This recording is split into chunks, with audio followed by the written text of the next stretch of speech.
పశు సంపద నష్టము, పంట నష్టం, తర్వాత ఇన్ఫ్రాస్ట్రక్చర్ డ్యామేజ్, అంటే పంచాయత్ రాజ్ కావచ్చు, ఆర్ఎండ్బి కావచ్చు, ఎంఏయుడి కావచ్చు, or any other departments, even schools కానీ, ఎలక్ట్రిసిటీ డిపార్ట్మెంట్, ఎనర్జీ డిపార్ట్మెంట్ వాళ్ళే కానీ, కొన్ని దగ్గర అంగన్వాడీలు కానీ, ఇట్లా గవర్నమెంట్ కూడా కొన్ని శిథిలావస్థకు వచ్చిన భవనాలు కానీ, వీటన్నిటిని క్షేత్రస్థాయిలో మీ జిల్లాలలో మీరు నివేదికలు తెప్పించుకోండి.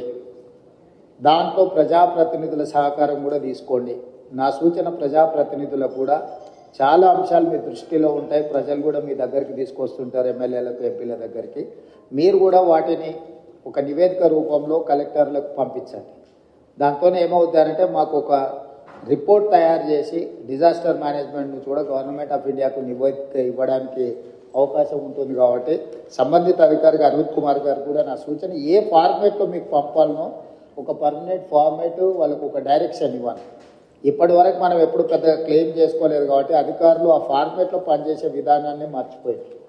ఇప్పుడు ఖచ్చితంగా మనం ఆ ఫార్మేట్లో నష్టాన్ని అంచనా వేసి కేంద్ర ప్రభుత్వానికి పంపించాల్సిన అవసరం ఉన్నది. కాబట్టి మీరు అధికారులందరితో ఇప్పుడు ఆల్మోస్ట్ 16 జిల్లాలలో, ఇక్కడ 7 జిల్లా కలెక్టర్లు మాత్రమే ఉన్నారు, కానీ 12 జిల్లాలలో సివియర్ డ్యామేజ్ ఉన్నది. నాగర్ కర్నూలు, అటువైపు అయితే మహబూబ్నగర్ జిల్లాలో కానీ, ఇటు కృష్ణా గోదావరి నదుల మీద రెండింటి దగ్గర ఉంది.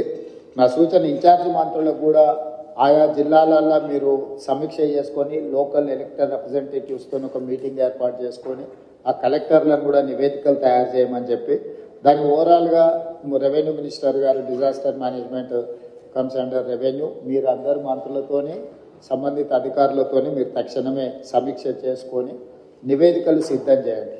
ఎందుకంటే మనము రాష్ట్ర ప్రభుత్వం నుంచి నిధులు ఖర్చు పెట్టడమే కాకుండా కేంద్ర ప్రభుత్వం నుంచి రాబట్టుకోవాల్సిన నిధులను కూడా మనం రాబట్టుకోవాలి. మనం ఆ విషయంలో గతంలో కొంత నిర్లక్ష్యము, కొంత వెనుకబాటుతనం ఉన్నది. ఇక ముందు అలాంటి నిర్లక్ష్యం కానీ, అలా కేంద్ర ప్రభుత్వం నుంచి రావాల్సిన నిధులను తెచ్చుకోవడంలో కానీ అలసత్వం ప్రదర్శించడానికి వీల్లేదు. అలా ఎవరైనా అధికారులు వ్యవహరిస్తే అధికారుల మీద కూడా చర్యలు తీసుకోవడానికి ప్రభుత్వం వెనకాడదు. దయచేసి అధికారులకు నా విజ్ఞప్తి, ప్రభుత్వ విధానము మారింది. ప్రభుత్వం స్పష్టంగా కేంద్ర ప్రభుత్వం నుంచి రాబట్టుకోవాల్సిన ప్రతి రూపాయిని రాబట్టుకుంటుంది. మన దగ్గర నిధులు ఉన్నాయి, మనము ధనిక రాష్ట్రం అని చెప్పి కేంద్రం నుంచి తెచ్చుకోవాల్సిన నిధులను తెచ్చుకోకుండా ఈ రాష్ట్ర ప్రభుత్వం వదలదు.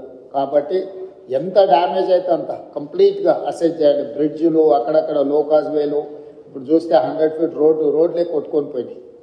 సో మీరు టెంపరీ రిలీఫ్ల కోసమే లేకపోతే టెంపరీ రిస్టరేషన్ కోసం మీరు అసెస్మెంట్ చేయకండి. మీరు పర్మనెంట్ సొల్యూషన్ కూడా ఇందులో మీరు నివేదికలు సిద్ధం చేయండి. ఎంతైతే అంత తీసుకొచ్చుకొని మిగతాది ఏదైనా ఉంటే, ప్లస్ ఇప్పుడు మనకు ప్రధానంగా వరంగల్లో చూసిందంతా మీరు ఏవైతే నాలాలు, ఏవైతే చెరువులు, పాతకాలంలో కాలువలు, ఇప్పుడు నాలాలు అంటున్నామో వాటిని సరైన విధంగా మనము బాటిల్ నెక్స్ క్లియర్ చేయకపోవడం వల్ల ఎక్కువ వర్షం వచ్చి ఇదంతా డ్యామేజ్ జరిగింది. వాటిని ఒక అసెస్మెంట్లోకి రండి.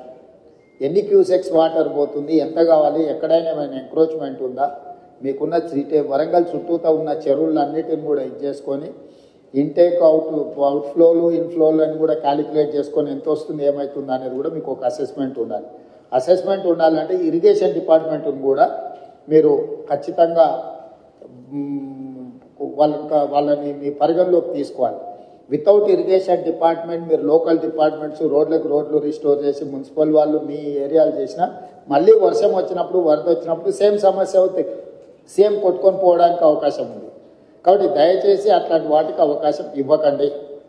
ఖచ్చితంగా అధికారులు కోఆర్డినేషన్ ఉండాల్సిందే. కలెక్టర్లు మొదట అధికారుల ఈ శాఖల మధ్యలో ఆర్ఎండ్బి, Panchayat Raj, irrigation, civil supplies అయితే ఈ ఎంఏయుడి, వీటి మధ్యలో కంప్లీట్గా మీకు ఒక కోఆర్డినేషన్ పెట్టుకొని పర్మనెంట్గా కలెక్టర్స్ రివ్యూలు చేయాలి.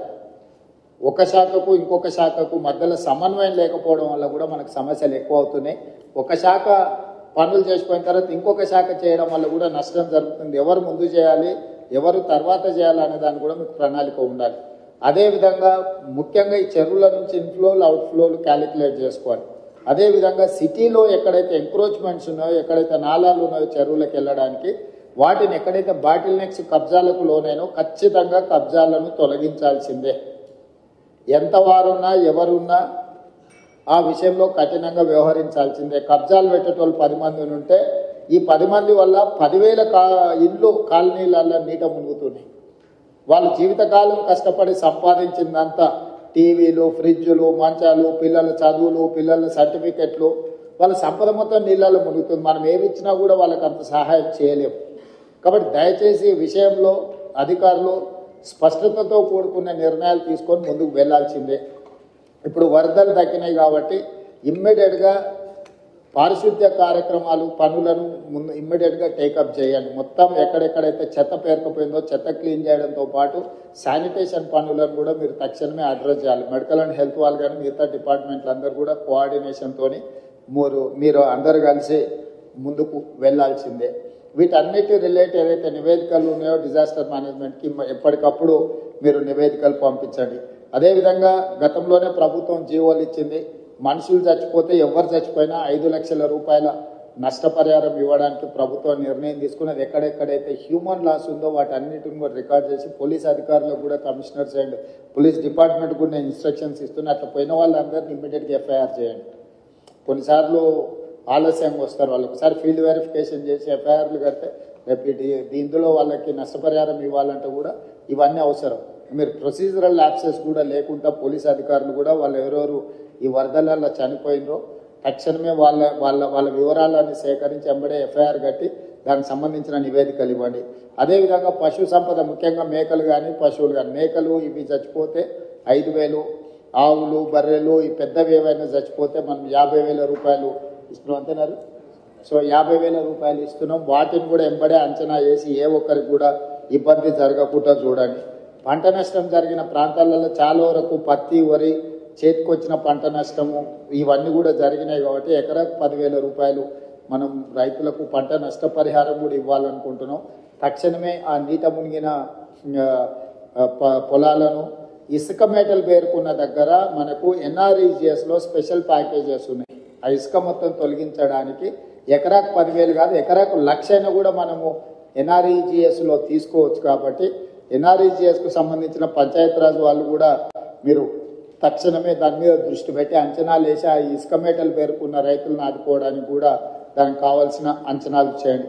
అదేవిధంగా ఇంట్లో మునిగిన వాళ్ళు, ఇంట్లో పోయిన వాళ్ళకు ప్రతి ఇంటికి మీరు అంచనా వేసి 15,000 రూపాయలు నష్టపరిహారం వాళ్ళకి ఇవ్వండి. అంటే ఇళ్ళకి నీళ్ళు వచ్చి వస్తువులు తడిచిపోయిన వాళ్ళకి ఏమి ఇచ్చినా మనం సహాయం చేయలేం, కానీ కనీసం అట్లా పోయిన వాళ్ళకు ప్రతి ఇంటికి ఒక 15,000 రూపాయలు ఇవ్వడానికి అవసరమైన సహాయక చర్యలు చేపట్టండి. తర్వాత అత్యంత పేదలుండి గుడిసెలుండి లేకపోతే ఏదైనా కొట్టుకుపోయిన వాళ్ళు ఉంటే ఇందిరమ్మ ఇండ్లు ఇచ్చే అర్హత ఉంటే ఒక స్పెషల్ దీని కింద అయినా మనం కాన్స్టిట్యున్సీ వైజ్ ఇచ్చే కోటా కాకుండా అవసరం అనుకుంటే ఏమైనా అదనపు కోటా అయినా కూడా ప్రభుత్వం ఇస్తుంది. అట్లా ఇండ్లు కోల్పోయి నిరాశ్రయులు అయిన వాళ్ళని కూడా లిస్ట్ అవుట్ చేయండి. వాళ్ళకు కూడా మనం కొంతమేరకు ఇల్లు ఇవ్వగలిగితే ఇవ్వచ్చు. అదేవిధంగా ఇంతకుముందు వెళ్ళిన కాలనీలలో వాళ్ళు ఇళ్ల పట్టాలు, ఇళ్లకు సంబంధించిన అంశాలు కూడా చెప్పించారు. కలెక్టర్ గారు, లోకల్ మున్సిపల్ కమిషనర్ గారు ఫీల్డ్ విజిట్ చేసి ప్రభుత్వ భూమిలో ఆల్రెడీ పట్టాలు ఇచ్చుంటే వాళ్ళకి ఇల్లు ఎట్లు ఇవ్వాలి, పట్టాలే ఇవ్వకుండా ప్రభుత్వ భూమిలో వాళ్ళు ఇల్లు కట్టుకొని ఉంటే వాళ్ళకి పట్టాలు ఎట్లు ఇవ్వాలి. కొన్ని దగ్గరలో సికం ల్యాండ్లలో అప్రోచ్ అయ్యాను. చెరువులలో సికం ల్యాండ్లలో మనము పట్టాలు ఇవ్వడానికి కుదరదు. కాబట్టి ప్రత్యామ్నాయం ఏం చేయాలనో కూడా మీరు దాన్ని దృష్టిలో పెట్టుకొని చేసుకోవాలి. పర్టికులర్గా వరంగల్లో municipal and irrigation department coordination missing. ఇమ్మీడియట్గా ఇన్ఛార్జ్ మినిస్టర్ గారు, సంబంధిత అధికారులు, మున్సిపల్ అండ్ ఇరిగేషన్ మినిస్టర్, ఈ మున్సిపల్ అండ్ ఇరిగేషన్ అధికారులు కూర్చొని కాంప్రహెన్సివ్గా హన్మకొండ అండ్ వరంగల్ మొత్తానికి మీరు కాంప్రహెన్సివ్ ప్లాన్ చేసుకోవాలి. Warangal outer ring road inside ఏదైతే ఉందో, కోర్ అర్బన్ వరంగల్ ఏదైతే ఉందో, కోర్ అర్బన్ వరంగల్కి మీరు అండర్ గ్రౌండ్ డ్రైనేజ్ విషయంలో కానీ, రోడ్ల విషయంలో కానీ, మిగతా డెవలప్మెంటల్ ఇష్యూస్లో కంప్లీట్గా కాంప్రహెన్సివ్ ప్రణాళిక చేసుకోవాల్సింది. దీంట్లో భాగంగానే స్మార్ట్ సిటీలో మీకు కొన్ని నిధులు వచ్చినాయి. మీరు కొంత దూరం స్మార్ట్ సిటీలతో నిధులతో కట్టేసి అక్కడ వదిలేసేది. మీరు అట్లా వదలడం వల్ల ఇంకా పెద్ద సమస్యగా మారుతున్నారు. సో స్టేట్ గవర్నమెంట్ నుంచి అని ఏం కావాలనో శ్రీదేవి గారు మీరు ఆ స్మార్ట్ సిటీలో చేయంగా మిగిలిన పనులు ఏం చేయాలనో కూడా దానికి ఒక నివేదిక తయారు చేయండి. మనం అవసరమైతే ప్రత్యేకంగా బడ్జెట్ ఇచ్చి వరంగల్ మీద ప్రత్యేకంగా ఫోకస్ పెడదాం. పనులు మాత్రం వదిలేయడానికి వీలు లేదు. స్మార్ట్ సిటీలో తెచ్చుకోగలిగిన తెచ్చుకోండి. బ్యాలెన్స్ వర్క్స్ ఏవైతే ఉన్నాయో ఖచ్చితంగా స్టేట్ గవర్నమెంట్ నుంచి మీరు ప్రపోజల్ ఇవ్వండి. Government is here to sanction all those ఏవైతే సమస్యలు ఉన్నాయో వాటికి సంబంధించి. అదేవిధంగా ఇప్పటివరకు ఆ స్మార్ట్ సిటీలో మీరు ఫండ్స్ క్లెయిమ్ చేసిండ్రా చేయలేరు, ఎందుకంటే లాస్ట్ టైం ఎక్స్టెన్షన్ తీసుకొచ్చినాం 1 year వరంగల్ స్మార్ట్ సిటీ. ఇప్పుడు దానికి సంబంధించి కూడా మీరు ఏమేం చేయాలనుకుంటున్నారో వాటన్నిటిని కూడా మీరు ఖచ్చితంగా ఎంబడే టేకప్ చేయాలి. ఈ మీటింగ్ అయిన తర్వాత నేను ఫస్ట్ కలెక్టర్స్ రివ్యూ మీటింగ్ పెట్టుకొని డిపార్ట్మెంట్ హెడ్స్కి నేను సూచన ఏం చేస్తున్నా అంటే, head of the department, Panchayat Raj principal secretary, irrigation principal secretary, MAUD principal secretary, ఇక్కడ ఆల్మోస్ట్ అందరు ఉన్నారు.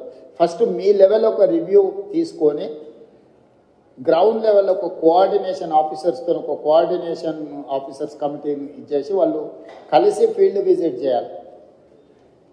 కలెక్టర్లను కూడా అందులో భాగం చేసి కలెక్టర్ల ద్వారా నివేదికలు తయారు చేస్తే మనం ఏం ఫండ్స్ ఇవ్వడానికి ఉంటుందో మనకు స్పష్టత వస్తుంది. మీరు ఒక నివేదిక తయారు చేసుకున్నాక ఏ జిల్లాకు ఆ జిల్లా, ఫర్ ఎగ్జాంపుల్ వరంగల్ జిల్లా, ఉమ్మడి వరంగల్ జిల్లా ఇన్ఛార్జ్ మంత్రి గారు ప్రజాప్రతినిధుల అధికారులతో ఇమ్మీడియట్గా రివ్యూ తీసుకొని ఆ నివేదికలు తయారు చేస్తే గవర్నమెంట్ ఆఫ్ ఇండియా నుంచి ఫండ్స్ ఎట్లా తెచ్చుకోవాలా, స్టేట్ గవర్నమెంట్ నుంచి ఏం ఫండ్స్ ఇవ్వాలనేది రెండింటి మీద కూడా మేము క్లారిటీ ఇచ్చి దానికి కావాల్సిన నిధులు మంజూరు చేసే కార్యక్రమం తీసుకుంటాం. ఇక ముందు ఈ క్లౌడ్ బస్ట్ అనేది పర్మనెంట్. మీరు ఏదో ఈ ఒక్కసారి వచ్చింది దీన్ని టెంపరీగా మీరు అడ్రస్ చేద్దాము అని అనుకుంటే మీ తప్పు. పోయిన సంవత్సరం వచ్చింది, ఈ సంవత్సరం వచ్చింది. మీకు కోవిడ్ తర్వాత క్లైమేట్ చేంజెస్ జరిగినాయి. ఇంకా రెగ్యులర్గా మనం ఈ ప్రాబ్లం ఫేస్ చేసేది ఉంటుంది కాబట్టి ఈ ఇష్యూస్ని పర్మనెంట్గా ఎట్లా అడ్రస్ చేయాలనో మీ దగ్గర ప్రణాళిక ఉండాలి.